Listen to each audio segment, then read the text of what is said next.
This is Mike here over in Taiwan. Today I want to talk to you guys about the importance of being in groups in Taiwan. So I saw this video about this guy, how he was saying that he was having a lot of time trying to get his first job when he came to Taiwan. And I mean, it doesn't really matter like where he's from or what he looks like or whatever, but you know, the fact of the matter is that I guess that he tried to apply to some of these jobs directly, or maybe even like just went to some recruiter without, you know, saying, oh, this recruiter has no previous experience with him and blah, blah, blah, right? So the thing is that if you have some type of a really strong referral, then, you know, you could get basically anything that you want in Taiwan, right? But if you're just going and, you know, I had the same experience too when I went over to university. They don't even know who I am. So, you know, I was trying to ask them like all these questions and stuff, and they're like, why? You know, I don't want to help you, blah, blah, blah. And it was really, I don't know, maybe it's kind of a self-protection thing or something, that they don't trust people and they don't want to help people that they don't know. But, you know, it's funny because when you have a connection, when you are talking from a point of that you know somebody that they know, suddenly that frown and that scowl, it turns upside down. They're totally like, oh, hi, how are you? How's so-and-so? You know, yeah, I heard about them from you and blah, blah, blah, and how you're like such a great teacher, you're such a great person, or you're really into fishing, or you like sushi, or blah, blah, blah. And you're like, what?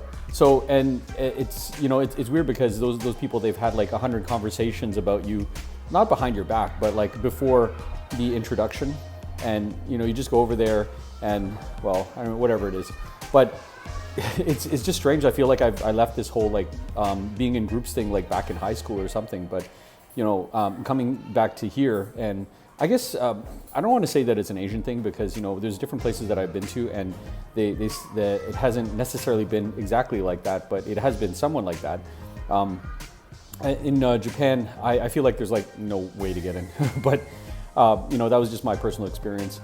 So yeah, I mean, if you're going to be coming over here, and okay, actually, this is my advice for anybody who wants to come over here and try to get a job. The first thing that you got to do is you got to just kind of like scope it out and see how the things are. Don't do what I did. I actually just applied for a job, and then somebody got me the job, but then I hated the job, right? So you might want to be like, hey, look, I want to look for a job like in some place or whatever, right? See who's hiring, you know, and try to like get somebody that's, you know, like, hey, do you know somebody that works at blah, blah, blah, right? Actually, probably one of the best things to do is make friends with like other English teachers that at a place that maybe you want to work at, right? And then just kind of get in good with them. I don't think that you can like turn your visitor's visa into like a working visa right away. You're probably going to have to apply from your own country or something like that. Did I do that? I don't even remember how it was such like a long time ago that I think that I actually was staying here when I was like trying to you know, get it into like a worker's visa, but the process is really quick. I'd say in Taiwan, there's kind of an exception to every rule.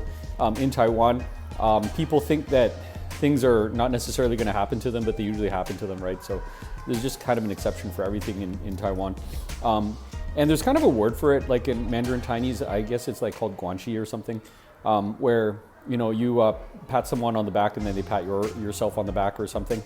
You make some type of, I don't know, it's like a promise, or, you know, that, hey, you know, this, I'm going to do this for you now, but then like in the future, I'm going to be asking for a favor later, which I guess in North American culture, it's kind of a little bit usury. It's like you have like an ulterior motive, but here, like, yeah, they do it all the time, right? And usually when somebody is asking for that favor back, it's like not really a crazy favor. It's not like, you know, give me your kidney or something. It's like, it's just like, yeah, I need you to help me with blah, blah, blah, right? Hey, do you know anybody who's a good English teacher? I need somebody right now. Or, you know, hey, do you know anybody who is looking for this type of thing because I'm in the business of, I don't know, making car parts or whatever, right? So yeah, it's all about connections here, guys. If it's not as bad as like some other places, but in Taiwan, you know, the guy was complaining, well, I guess he was complaining about how it was really hard for him to get a job because he was just applying and had no connections here in the beginning. Obviously, he has a lot of connections now. He's been here for 6 years. So if you want to be like him and you want to get your foot in the door, then make some connections before or during when you're in Taiwan, and you'll have a good time. See you guys later. Bye.